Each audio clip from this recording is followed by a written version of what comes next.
So this is the last part, at least in the presentation or the narrative of Saul's conversion. So Acts chapter 9, continuing from verse 19b, which is the second part of verse 19, hanggang verse 31. Acts 9, 19b to 31. Church, hear the word of the Lord.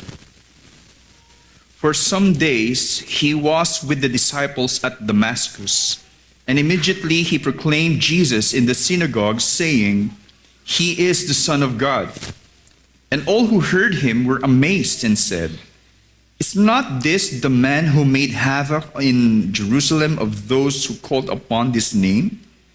And has he not come here for this purpose, to bring them bound before the chief priests?" But Saul increased all the more in strength and confounded the Jews who lived in Damascus by proving that Jesus was the Christ. When many days had passed, the Jews plotted to kill him, but their plot became known to Saul.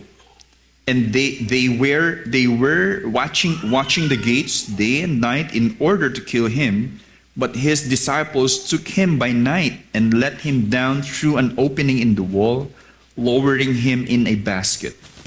And when he had come to Jerusalem, he attempted to join the disciples, and they were all afraid of him, for they did not believe that he was a disciple. But Barnabas took him and brought him to the apostles, and declared to them how on the road he had seen the Lord, who spoke to him, and how at Damascus he had preached boldly in the name of Jesus. So he went in and out among them at Jerusalem, preaching boldly in the name of the Lord. And he spoke and disputed against the Hellenists, but they were seeking to kill him. And when the brothers learned this, they brought him down to Caesarea and sent him off to Tarsus. So the church throughout all Judea and Galilee and Samaria had peace and was being built up, and walking in the fear of the Lord and in the comfort of the Holy Spirit, it multiplied. Church, this is the word of the Lord. Amen. Sige po, please be seated. Sige po, meron pong ilang katanungan, and let's try to think personally, ano nga ba talaga ang sagot sa mga ito? Personally, what causes you to live out your life to the fullest? Again, what causes you to live out your life to the fullest? Let's say, for example, ay, kailangan ko yung coaching yun.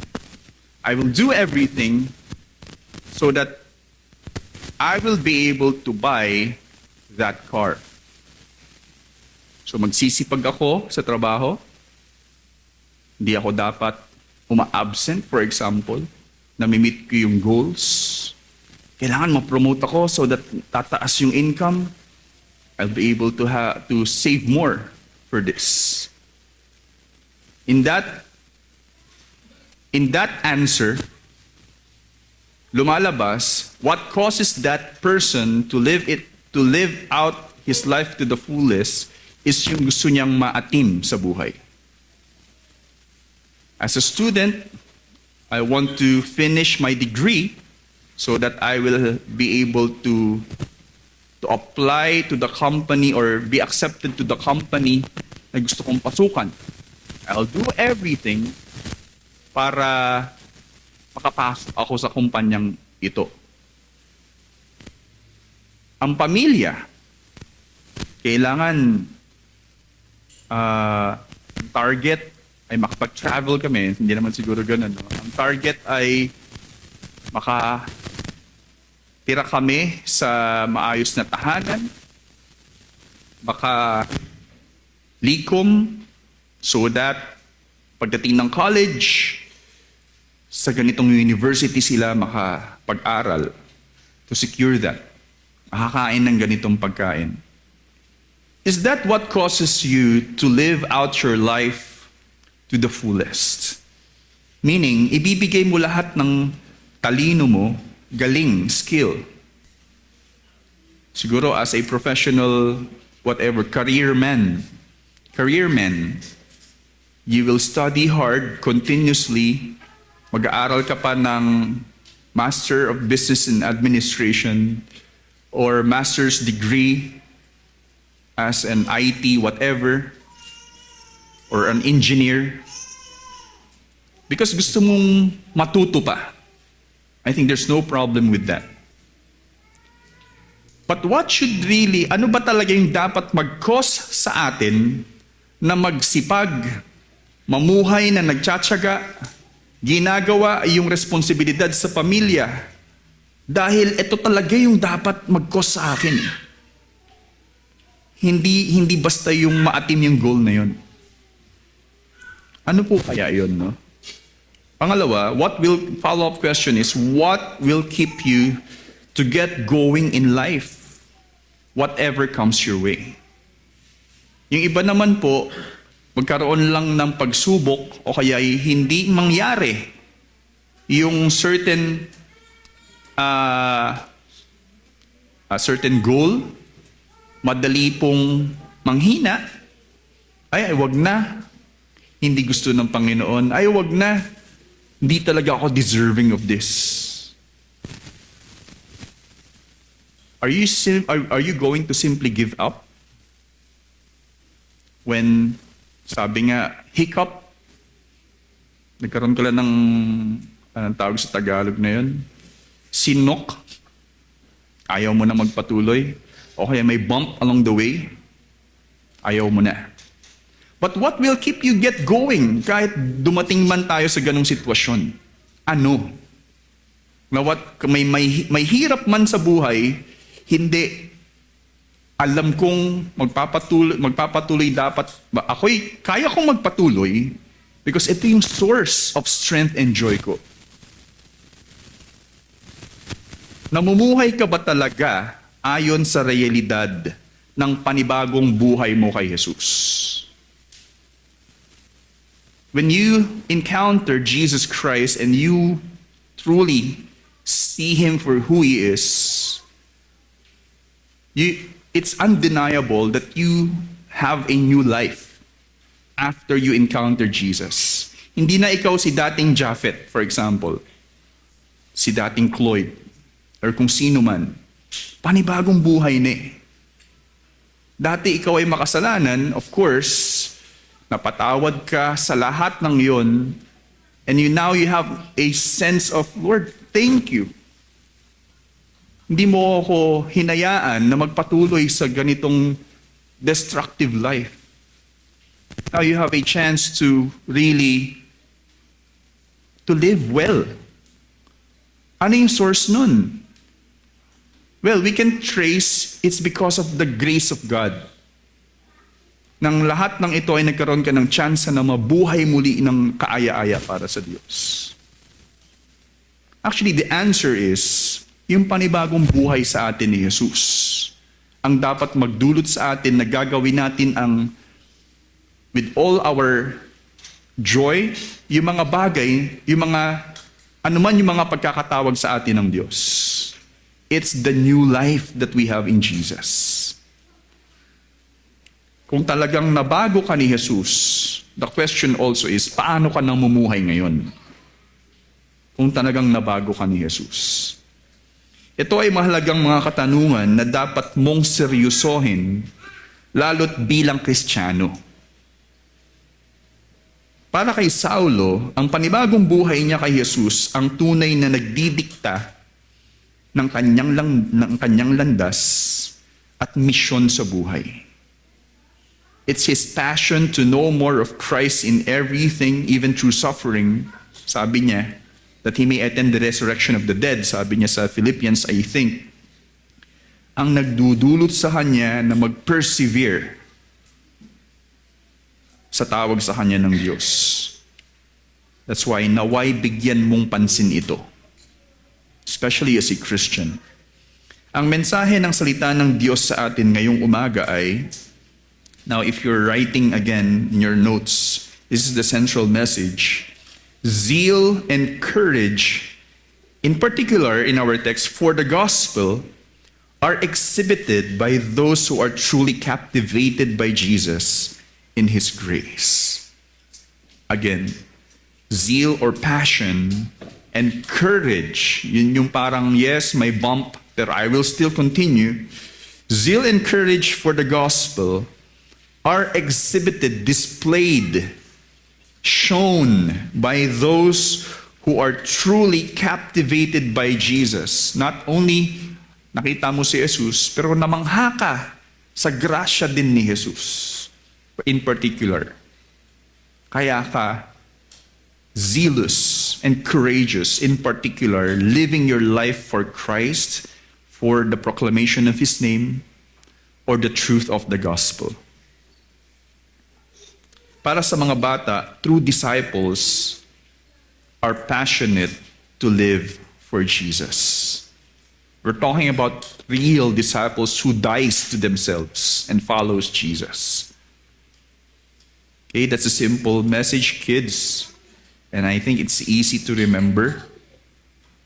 Okay, true disciples are passionate to live for Jesus. Well, actually, yes, we may say it's for living for the gospel, pero hindi po nangangahulugan na kailangan na, again, mag full-time ministry tayo kasi yun yung totoong pamumuhay. No, you pursue your career, your businesses, ambitions, not merely for your sake. Well, actually, with a greater perspective na magamit yung galing mo, yung buhay mo para sa proklamasyon ng ngalan ni Jesus. Yun yung nagda-drive po sa pamumuhay natin.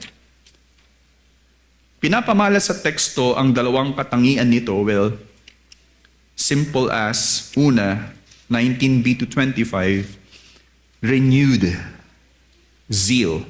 Yung una po. Renewed zeal. Nagkaroon po ng panibagong passion, especially si Saulo, matapos nga pong baguhin siya ni Jesus. So, sinaad po ni Lucas, ano po yung mga unang mga ginawa ni Saulo matapos nung siya'y makakita at siya po'y binasbasan, siya'y tinanggap ng simbahan. Makikita natin sa mga nangyari kay Saulo sa teksto na ito, nagkaroon po siya ng renewed zeal. And then second, nakatangian ay renewed courage. Renewed courage. Of course, in verses 19 to 25, parang similar din po yung situation nung nagpahayag si Saulo sa ngalan ni Jesus in Damascus. Gusto po siyang, gusto siyang patayin. So nakatakas po siya pagdating naman sa Jerusalem.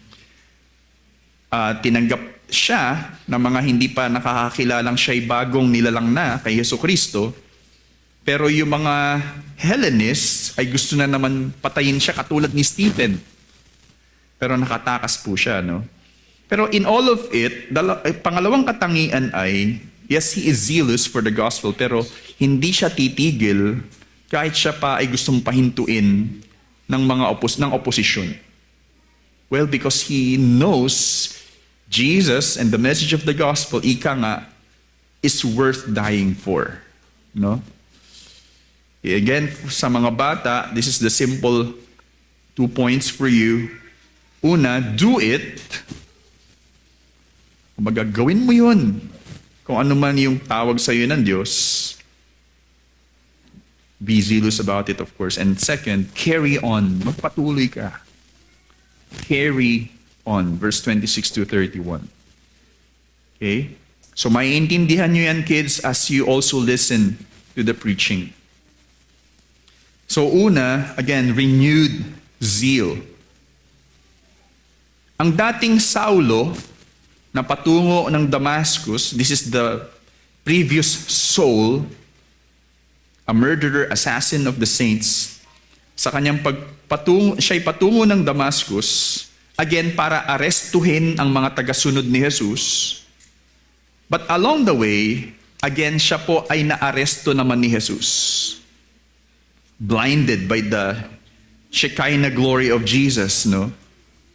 And then, I am Jesus whom you are persecuting. Nabago po siya. Siya naman po ang naaresto at tuluyan po siyang napagpakumbaba. He was humbled by Jesus and his life was never been the same. It's never been the same.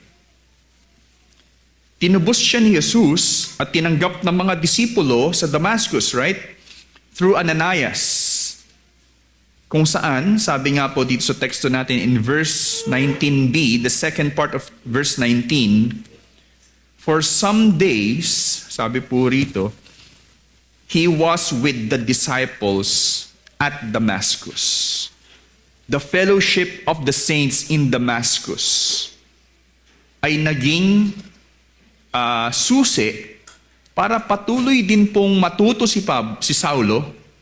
Patuloy po siyang makakilala pa kay Jesus at patuloy pang maobserba yung buhay niya kung talagang siya ba ay talagang mananampalataya na.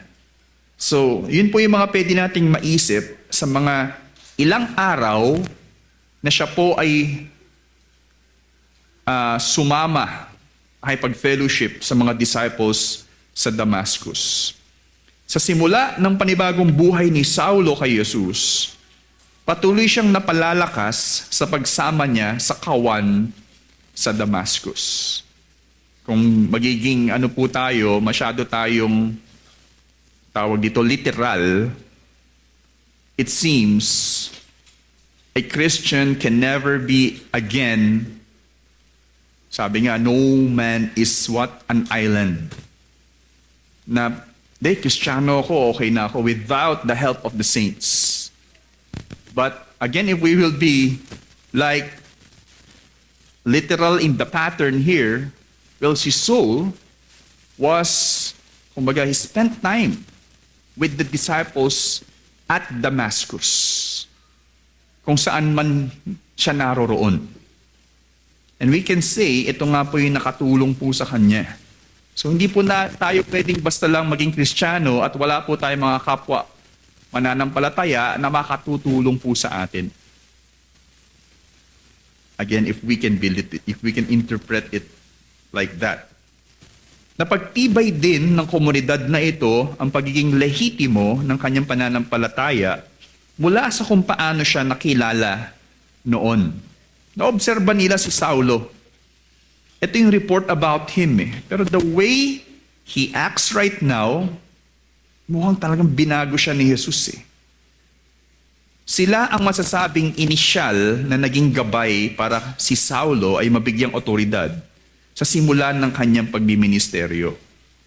What I'm trying to say here is, kasi po, maaari naman po na tayo po'y maging aktibo o kaya'y porsigido. Hindi. Si Jesus talaga yung Messiah. Pupunta na ako ngayon sa labas at maghahayag ako ng ngalan niya. Pero dito po, lumalabas, nagkaroon din po ng some kind of approval among the saints sa Damascus na si Saulo ay pwede talagang magdeklara, pwedeng magproklama ng ebanghelyo. Okay, lumalabas po, hindi po basta si Saulo ay nag-decide lang sa kanyang sarili. Kasi may mga witnesses among the disciples at Damascus, talagang nabago tong taong to. Kaya niyang ipahayag si Jesus. So that's what happened here in these supporting verses, no? Sunod na nangyari sa verses 20 to 25, basahin po natin. And immediately he proclaimed Jesus in the synagogues, saying, "He is the Son of God." And all who heard him were amazed and said, "Is not this the man who made havoc in Jerusalem of those who call upon this name? And has he not come here for this purpose, to bring them bound before the chief priests?" But Saul increased all the more in strength and confounded the Jews. Actually, parang natalo niya, yun yung word din na sinasabi, who lived in Damascus by proving that Jesus was the Christ. Ayan, so si Saulo na ngayon nagpapahayag na sa synagogues, the place of teaching in their context during that time. Nung una, kilala nila si Saulo na taga-usig ng mga mananampalataya, and all of a sudden, now in the synagogues, proclaiming Jesus is indeed the Son of God, or the promised Messiah among the Jews. No, yun po yung kinikilalang kumbaga umaasa po ng pagdating ng Mesiyas yung mga Jews. And the proclamation that Jesus is the Son of God is like telling to the Jews here in Damascus, siya na yung hinihintay nyo. Pero nung una, tinutuligsa ni Saulo at ng chief priest and the Pharisees na ang sino mang naniniwala sa so-called katotohanan yan ay dapat mapahinto. But again, iba po yung nangyayari sa inaasahan nila. Si Saulo na mismo yung kumbaga nagpoproklama ng katotohanan ito. Para bang, ito po yung naisip ko lang, no? Isa pong kapartido sa politika, dati, kinalaunan ay bumaliktad at sumusuporta na sa kabilang partido. Right? Can you imagine that? Nagbago. Dati friends tayo, ngayon hindi. Lalabanan na kita, no? Pero sa kabila nito, napagtibay na si Saulo ay tunay na isa ng tagasunod ni Jesus. Kung saan walang tigil na tahasang binibigyang pruweba nito na sa mga Hudyo sa Damascus na si Jesus nga ang Mesiyas. Kumbaga, nilalabanan po niya rin yung ayaw maniwala o kumbaga yung mga kumikwestiyon na si Jesus nga ang Mesiyas. He confounded, makikipagdebate po siya, and he is really proving that Jesus is the Messiah. Dahil dito, si Saulo ay sabi, lumalago patuloy na matagumpay niyang naihahayag si Jesus roon. He increased all the more in strength as he engaged in the proclamation of Jesus among these people. Lalo po siyang parang napalalakas, well, sabihin natin ng banal na spirito, at lalo po siyang lumalago. Pero ano pong nangyaring sunod? Subalit, sa sunod na salaysay, sa verses 23 to 25, although binasa na pala yata natin. No. Anyway, so verse 20 to 25, basahin po natin. When many days had passed, the Jews plotted to kill him, but their plot became known to Saul. They were watching the gates day and night in order to kill him. But his disciples took him by night and let him down through an opening in the wall and lowering him in a basket. Dahil si Saulo ay napabilang na sa mga disipulo, siya na ngayon ang kailangan na ring pahintuin ng mga Hudyo. Okay? So, okay. Sumasama ka na sa kanila, ikaw na rin ngayon yung target namin na pahintuin. Sa matagal pang mga araw, sabi po dito, many days had passed. Nanatili po talaga siya sa Damascus, at least sa saad ni Lucas. Nagkakaroon na po ng growing, sabihin natin, attempt na si Saulo ay kumbaga, pinaplano nga po paano po siya mapapahinto. Actually, papatayin po siya.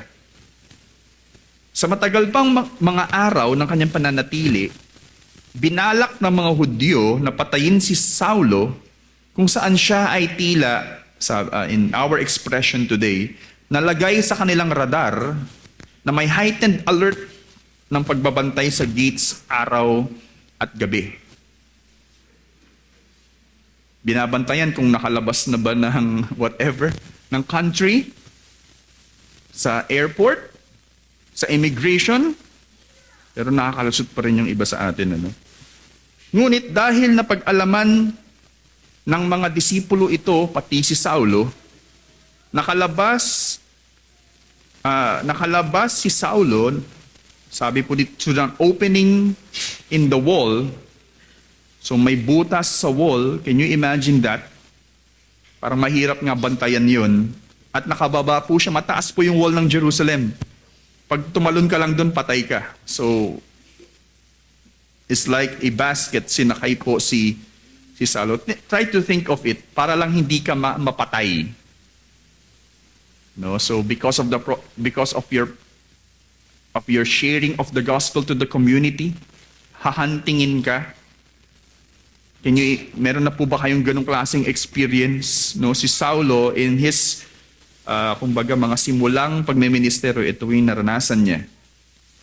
Ang mga disipulo sa panahon ng Acts ay masasabing tunay na may natatanging karanasan, bagamat ang karanasan ng iba sa ating panahon ay maihahalin tulad rin sa kanila. Kasi po, if we will look simply, kahit po dito sa atin pong panahon, sa setting din natin, meron na po bang sa inyong hinanting talaga because you are proclaiming the gospel? Well, in China, may mga pastor po na hindi natatakot na hulihin. Hindi ko actually kilala yung pangalan, pero may kilala akong isang faithful, biblical in his stand for the gospel. Hindi po siya natatakot, pero nakulong po siya. So ibig pong sabihin, yung panahon ng mga disipulo sa Acts ay hindi basta maikukumpara sa atin ngayon dito. But other disciples in our time, in other places, ay may similar pong karanasan. Yung nararanasan nung time of Acts, nararanasan ng iba sa Syria, I think. In Africa, some parts in Africa, in Middle East, sila po ay gusto ring patayin because of this. Pero karamihan ngayon sa atin, now, in our context, ay malayo na sa kung paano naging matatag at masigasig ang mga disipulo noon sa pamumuhay para kay Jesus. Can we truly compare how we live right now as Christians to the way the Christians in the time of Acts are? Tayo po ba ay matatag din ngayon patuloy nang namumuhay kay Jesus? O kaya masigasig, zealous to live for Christ? Can you see yourselves like the disciples in Acts na humaharap sa mga ganito at nagpapatuloy? Tila, matapos tayong mabiyayaan ng panibagong buhay kay Jesus, ang iba po sa atin marahil ay karagdagang aspeto lang ito. Kumbaga, okay, Sunday, kailangan mag-spend time sa Diyos. But the rest of the days ay parang hindi ka naman talaga Kristiyano because parang ay kailangan lang may spiritual portion ka sa buhay. Pero yung identity mo as a Christian, hindi po talaga yun yung front. Ano ba yung sinasabi, for example, well, I am a doctor, let's say, who happened to be a Christian. Ang mali po ron, ang identity mo una ay doktor bago ka pa Kristiyano. To correct that, you are actually a Christian who happened to be a doctor. Ikaw ay teacher, or ikaw ay Kristiyani who happened to be a teacher. Your first identity is you are a Christian, you live for Christ, who happened na ikaw ay tinawag para maging guro o kaya anumang pagkakatawag. Hindi yung ako ay ganito sa aking pagkakatawag, mag-a-adjust yung Christianity sa akin. Yung pagiging Kristiyano ko. Well, we should know first who we are. Who we really are, especially before God. Hindi po karagdagang aspeto lang yung pagiging Kristiyano. That we give only part of our lives for it because yes, other than Christian din pala ako. Para kay Saulo at sa mga naunang disipulo, anuman ang pagkakatawag sa kanila ni Jesus, siya lamang ang tunay na saysay ng buhay gaya ng sinabi rin ni Saulo sa Philippians 1:21, a familiar text. Sabi niya, "For me to live is Christ and to die is gain." It's an extreme claim saying na all of life is about Christ. I breathe for Christ, I die to have Christ. Ang mga disipulong tunay na may pasasalamat sa grasya ng panibagong buhay kay Jesus ay tapat na namumuhay para sa kalwalhatian for the glory of Jesus at kapahayagan ng ngalan ni Jesus. Well, again, all Christians are not meant to become pastors, missionaries, evangelists, ministers, or whatever. Yes, Christians are called to live what God has called them to do. Family man, whatever. Family man, or not, or probably career person, yes. Kung ano man yung pagkakatawag sa atin, but you are called for that, in that calling, to proclaim Jesus in your life. For the glory of Christ and not your glory. They are zealous to live their life for the glory of Christ. Nagpapasalamat sila sa kabutihan lamang ng Diyos. Kaya sila, magtatrabaho ako para sa kapahayagan ni Jesus, no? In that, of course, thinking. Anuman ang iyong hinaharap at pagkakatawag sa buhay, yes, manatili kang mamuhay sa realidad ng grasyang natamo mo kay Jesus. Because later on, let's try to think, bakit ganito si Saulo? If not Saul, the other Christians. But here in our text, bakit ganito ka-passionate si Saul?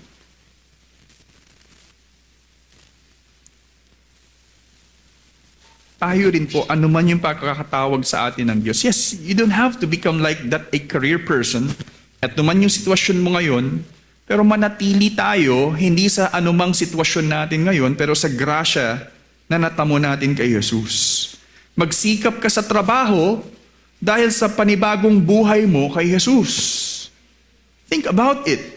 You have a new life in Christ. You are not like other people who will simply work like the way the world works. You can be, kumbaga, pwedeng hindi ka, in negative sense, hindi mo kailangang magtamad-tamad sa trabaho dahil in the first place, you have a new life in Christ. Hindi pwedeng ganyan lang yung performance because in the first place, you have a new life, you have a new sense of how you should work. You have a new sense of how you should study because you have a new life in Christ. Mag-aral ka ng husto dahil sa panibagong buhay mo kay Jesus.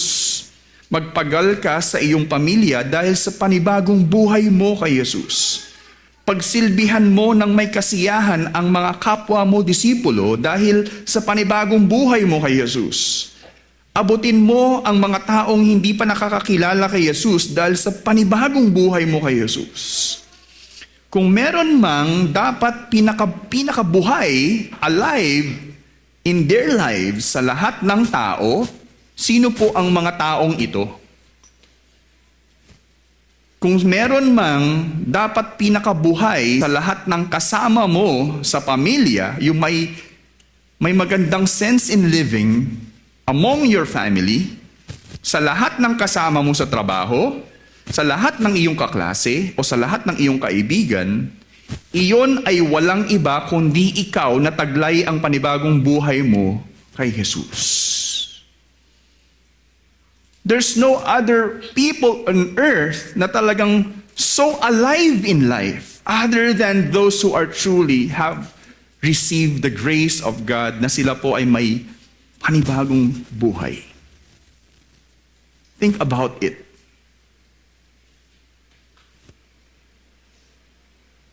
Kaya nga po ako yung nag-aaral sa seminary, parang nasa seminary ka na ganyan ka pa mag-aral?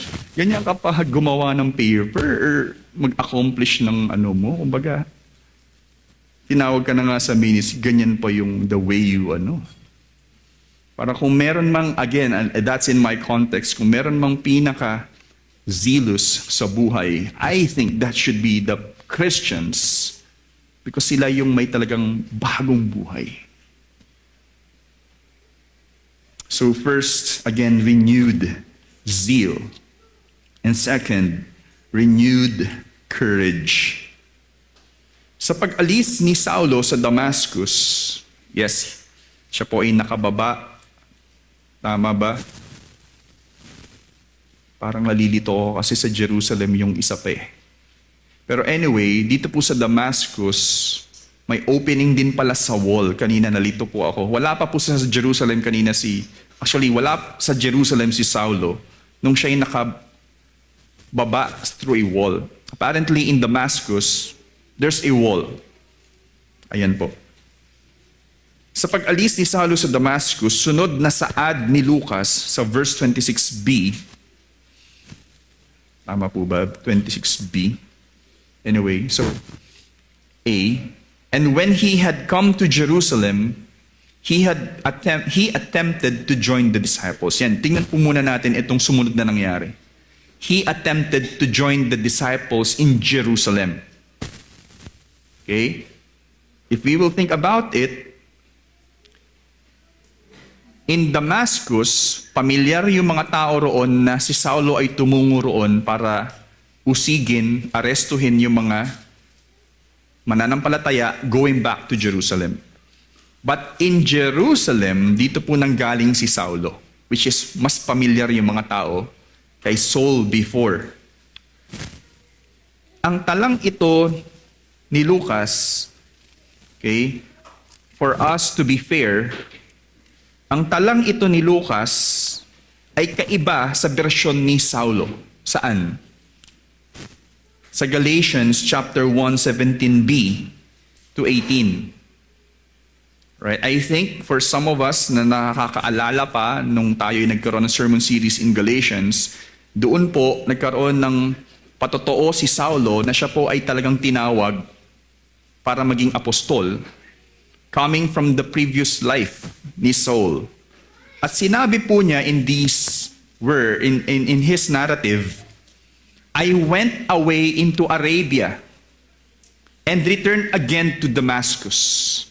Then after 3 years, to be specific, I went up to Jerusalem.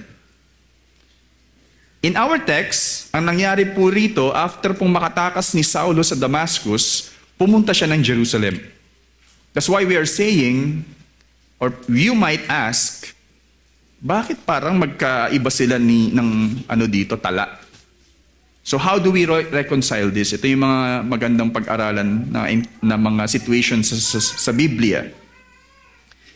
We have to understand first na yung konteksto at layunin ni Lucas sa Acts ay hindi patungkol kay Saul. So meaning, yung mga detalye niya rito ay hindi patungkol lahat in detail kay Saul. Part of it, sasabihin niya, because the purpose of Luke is about the progress of the gospel after Christ. How he narrates it.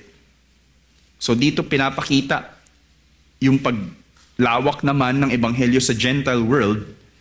Pagdating po sa tala ni Saulo or Pablo sa Galatians, kaya niya po sinabi na pumunta siya ng Arabia because in detail, gusto niyang sabihin talaga na hindi ako basta na-impluensyahan ni numan. Hindi ako basta pumunta ng Jerusalem. Pumunta ako ng after Damascus, Arabia. At bumalik din ako sa Damascus. After 3 years, tsaka lang ako pumunta sa Jerusalem. Ibig sabihin, hindi siya natuto sa mga apostol para maging isa kami ng turo. Can you imagine pagdating niya sa Jerusalem, sinasabi niya kila Peter, "This is Jesus Christ." Ha? Paano mo nalaman yan? Walang nagturo sa akin. It's really the Lord Jesus, pero actually sa Arabia, si Gamaliel lang sinasabi. Kamangha-mangha yung pagkakatawag kay Saulo kasi walang nagturo sa kanya. In Galatians, sinabi niya in particular saan siya pumunta. Well, how do we reconcile this na tila si Saulo ay tumungo after sa Damascus lang sa Jerusalem? So we have to put those puzzles, ganun pala. Yes, we can agree, hindi sinabi ni Saulo, pero we have to understand in our text, pumunta muna siya sa Arabia. Hindi po ito right away na nangyari, no? So, pero sabi din sa Galatians, he returned again to Damascus. But Luke did not include the part in Arabia. For some reason, the assumption is walang masyadong progress in Arabia to talk about it. Pero here, what happened here is, bumalik nga po siya sa Damascus in 3 years, yung pagtungo niya sa Arabia and Damascus, it seems 3 years po yun in total. Tsaka siya pumunta ng Jerusalem. Ayan po yung dapat din nating ma-explain. Yan, sa pagpapatuloy, sabi po sa verse 26b to 27, basahin natin, "And they were all afraid of him, for they did not believe that he was a disciple. Yes, but Barnabas took him and brought him to the apostles, and declared to them how on the road he had seen the Lord who spoke to him, and how at Damascus he had preached boldly in the name of Jesus." So gaya rin po ni Ananias, right? Tinawag si Ananias to restore the sight of Saul. Nagdududa po siya, may hesitation po siya, nag-aalinlangan. Lord, ito po yung report about him. Pagdating po sa Jerusalem, similar. Actually sa Damascus, may ganun din po yung reaction ng mga Jews in synagogues. Normal na reaction, nag-alinlangan na naman din po ang mga disipulo sa Jerusalem, of course. Natural reaction dahil nga po sa pagkakilala nila kay Saul. Pero sa pagkakataong ito, lumabas yung karakter o yung persona ni si Barnabas na matagal na siyang na-introduce. Saan po ba siya lumabas? I think nung saan po ba ito? Kasi dalawang narrative yung nag-gather yung mga saints at nag-multiply. Ayun, yung ano po, yung saan yun?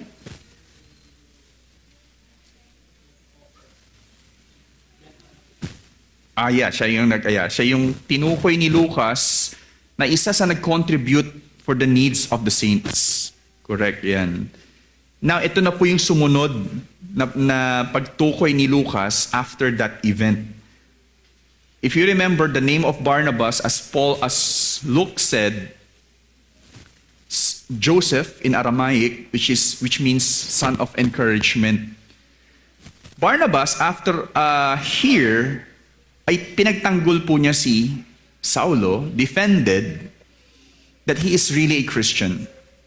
Imagine, he encountered Jesus in this way. And then, he got blinded. And then after that, na-restore siya. He proclaimed the gospel in Damascus. Ayan po yung naging parte ni Barnabas. Si Barnabas po yung naging tagapagtanggol ni Saulo sa mga apostol, sinabi po rito. Kaya ang nangyari, na-aproba na naman po yung legitimacy ng conversion ni Saul. Ang nangyari sa verse 28, to the last verse in our text. So he went in and out among them at Jerusalem, preaching boldly in the name of the Lord. And he spoke and disputed against the Hellenists. Remember, si Stephen po yung unang gumawa nito, no? But they were seeking to kill him. And similar sa nangyayari din po kay Stephen. And when the brothers learned this, they brought him down to Caesarea, actually pababa from the top in Jerusalem, going north yung Caesarea, and sent him off to Tarsus. Actually, parang yung Caesarea, malapit po yun sa dagat, at doon po nag-sail si Saul papuntang Tarsus, which is yung birthplace ni Saul. So doon po siya nagtungo. Hindi muli mapigilan si Saulo na maihayag ang katotohanan ni Jesus sa Jerusalem, partikular sa mga Hellenist. Na sumunod sa ginawa ni Stephen, kaya nauwi rin ito sa planong pagpatay sa kanya. Similar na nangyari kay Stephen. Ngunit, gaya ng mga disipulo sa Damascus, nalaman din nila na gustong patayin si Saulo, so tinulungan po nila si Saulo na hindi mahuli at dinala tungo sa Caesarea and then nag-sail patungo ng Tarsus, kung saan si Saulo ay saan siya mismo nanggaling. Nagdulot, sabi po sa verse 31, para po itong end note ng story patungkol po sa Acts, yung progress ng gospel. So the church throughout all Judea and Galilee and Samaria had peace and was being built up, walking in the fear of the Lord and in the comfort of the Holy Spirit. It multiplied. Una, kasi po, practically, yung taong umuusig sa kanila, nagbibigay ng license to kill the Christians, ay naging Christian. Pangalawa, nakawala na ito sa Jerusalem, tumungo sa Tarsus. Pero of course, hindi pa rin natatapos yung pag-uusig po sa kanila. But that is such a great encouragement that the Lord converted this person. How amazing indeed yung grace na yun.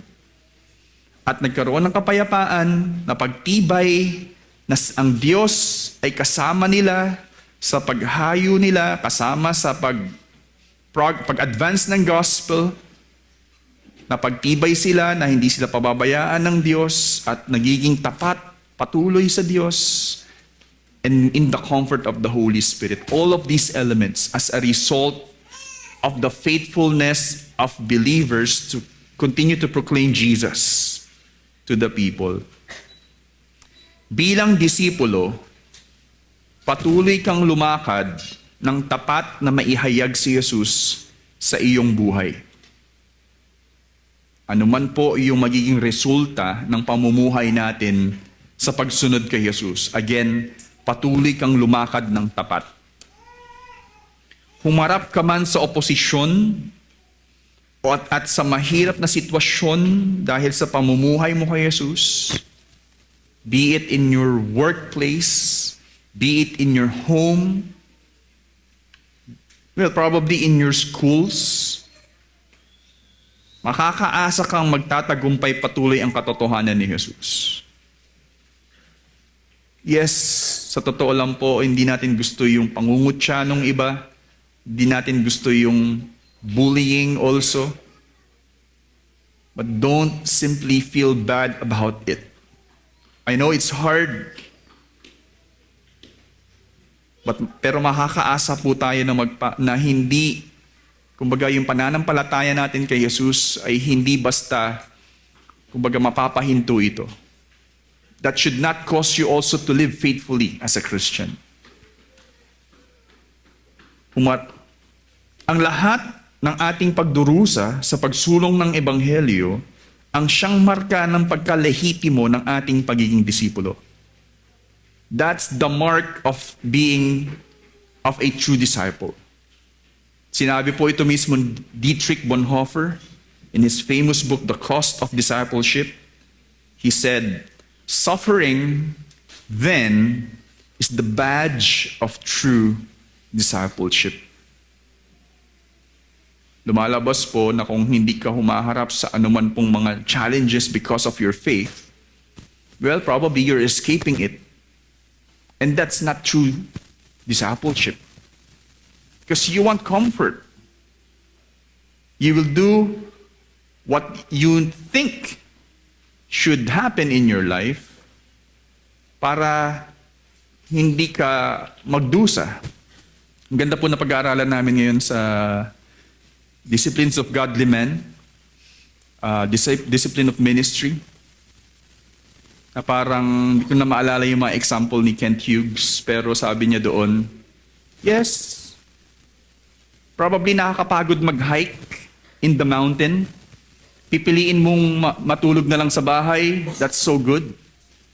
Pero hindi mo ma-enjoy, hindi ma-develop yung, kumbaga, hindi mo ma-enjoy yung beauty sa mountain. Hindi ka rin ma-develop physically. Hindi ka ma-develop to conquer your fear. So without suffering, you only want comfort, you will never grow also as a Christian. We're not saying to pursue suffering so you will become a true discipleship. But along the way, if you face suffering because of your faith, embrace it, walk faithfully in the comfort of the Holy Spirit, and expect that you will also increase all the more in strength out of it. Naway tumimo ng husto sa iyo ang mensahe ng salita ng Diyos sa atin ngayong umaga. I really mean it. Zeal and courage for the gospel are exhibited by those who are truly captivated by Jesus in His grace. I think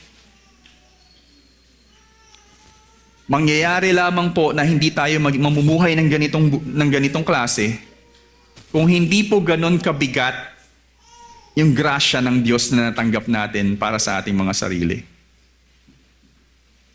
Parang ganito lang po yun eh. When Jesus forgave, I think anong tawag po dyan, yung woman na naglinis ng kanyang paa, sabi ng mga disciples, kung alam lang ni Jesus, if our teacher only knows kung sino talaga itong woman na to, he will not treat him like that. Then sabi ni Jesus, whoever is forgiven much, loves much. Kaya alam pala nagagawa ng babaeng yun, yung ganung paglinis ng paa ni Jesus, dahil sa pagmamahal ni Jesus sa kanya, sa kapatawaran na natanggap niya kay Jesus. Well, in application, ganito rin po yung mga Kristiyano na namumuhay with zeal and courage because for them, yung grasya ng Diyos sa kanila ay talagang nakatulong ng gusto. Coming from where they are. Kaya kung hindi natin appreciate yung si Jesus, yung grasya niya, I don't think we would live passionately and courageously for Him. Nagsasabi ring true disciples are passionate to live for Jesus. Pinamala sa teksto ang dalawang katangian, again, renewed zeal and renewed courage, o kaya do it and carry on. Ang tunay na tagasunod ni Jesus na nakatanggap ng grasyang kaligtasan ng Diyos ay laging tapat na namumuhay ng may sigla sa buhay para sa Diyos. Kaya parang wala pong boring na Christian. Kasi tayo yung mga tunay na nakakita ng tunay na kagandahan. Isipin mo ng husto kung ikaw ba ay patuloy na napapalakas ng grasyang ito. Na nagbibigay ng kapatawaran sa iyong, na nagbigay ng kapatawaran sa iyong mga kasalanan at binayayaan ka ng panibagong buhay para kay Jesus na iyong Panginoon. Ikaw ba ay napapalakas ng grasyang ito? Na lagi kang nanunumbalik sa foot of the cross, thinking, Lord, grabe, tinanggap mo ko despite of all my sins. Lagi ka bang napapagkumbaba ng realidad na yun? O, ikaw ay walang sigla dahil nakatuon ng iyong kasiyahan sa mga makamundong bagay o makasariling intention. Because if our life right now seemingly is not being granted yung mga wishes at kagustuhan natin, ayoko nang gawin to. Ayoko nang mamuhay. Ayoko nang pursigin ito. But the moment na ibigay mo to sa akin, Lord, I will live well in life.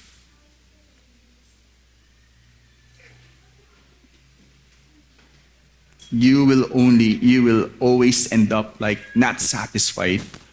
You will always end up, yun lang yung kasiyahan mo. But if your happiness or joy, pleasure is found in Jesus, in His grace, anuman yung mangyari sa buhay, sapat na dahil natanggap mo na yung pinaka masayang bagay sa mundong ito.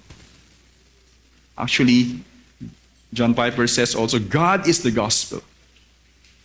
The good news is, ang nakuha mo sa buhay ay ang Diyos, hindi yung mga bagay dito sa mundo. He is the good news. He is the reward. Ito po mismo yung naging testimonya ni Saulo. If you remember, in 1 Corinthians 15:9-11. Because si Saulo, later on, parang binaliktad din siya ng mga Corinthians. Nung siya ay nawala, ay, ayaw na namin kay Saulo, kay Apollos na kami. Ay, doon na kami kay Cephas. Ay, kami talagang, ang nagturo sa amin, si Jesus eh. Sino ba si Saulo? Saul doesn't have to defend himself much, but the way he defends himself, sabi niya, I am just nothing. It's only by the grace of God kaya ako ginagawa itong mga bagay na to. I'm not even eloquent, but I am only presenting the truth of God, which is the power, the wisdom of God, the gospel. I do not present to you for my gain. I'm just Paul, wala nga akong binaptize eh. Ilan lang yung naisip ko. But it's not about men, it's not about my wisdom, it's about the power of God in His Spirit. And then sinabi po niya rito, that's how he defend himself. Paano niya kuwain uli yung loob ng mga Corinthians? And he said, for I am the least of the apostles. Hindi naman talaga siya yung original na 12 eh. Kasama siya sa original. Even unworthy to be called an apostle. Because I persecuted the church. Pero ito lang yung iniisip niya lagi, but by the grace of God, I am what I am. Sino ba ako para gamitin ng Diyos sa mga hentil? It's only because of His grace. And His grace toward me was not in vain, hindi nasasayang. Ang ganda ng sinabi niya dito, on the contrary, I work harder than any of these apostles. Though it was not I, but the grace of God that is with me. Whether then it was I or they, sino man yung gusto nyong sundin, we preach, so you believe. Si Cephas man yan, ako man si Saul, least of the apostles, but I'm telling you this, I'm working harder because of simply by the grace of God. Yun yung nagpapalakas sa akin than any of them. Pero ako man yung mag-preach ng gospel, sila man, we have to preach it and you have to believe it. But I want us to notice here, because of the grace of God, I am what I am. I work harder than any because of the grace of God. Now the question is, anong nagagawa ng grasya ng Diyos sa inyo? Sa iyo. Nasasayang din ba yun? O hindi? Yung kaloob ng Diyos na biyaya sa atin para gawin yung mga kailangan natin gawin, nagagamit ba natin yung grasyang yun?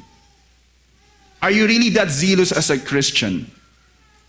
Are you zealous to know Christ more? And what are you doing? Are you serious to really grow in holiness? But when temptation comes, you easily fell into it. Our prayer also is, huwag masayang yung grasya na ito. Meron ka ng panibagong buhay, gamitin mo yung panibagong buhay mo yan to the fullest. Be the person God wants you to be in your calling right now. Because of the grace of God. Because of the new life that you have in Jesus. Because of who Jesus is. Because of what He has done to you. Kaya mamuhay ka ayon sa realidad ng buhay ni Jesus sa iyo. Mamuhay ka ayon sa realidad ng buhay ni Jesus sa iyo. Tayo po'y manalangin.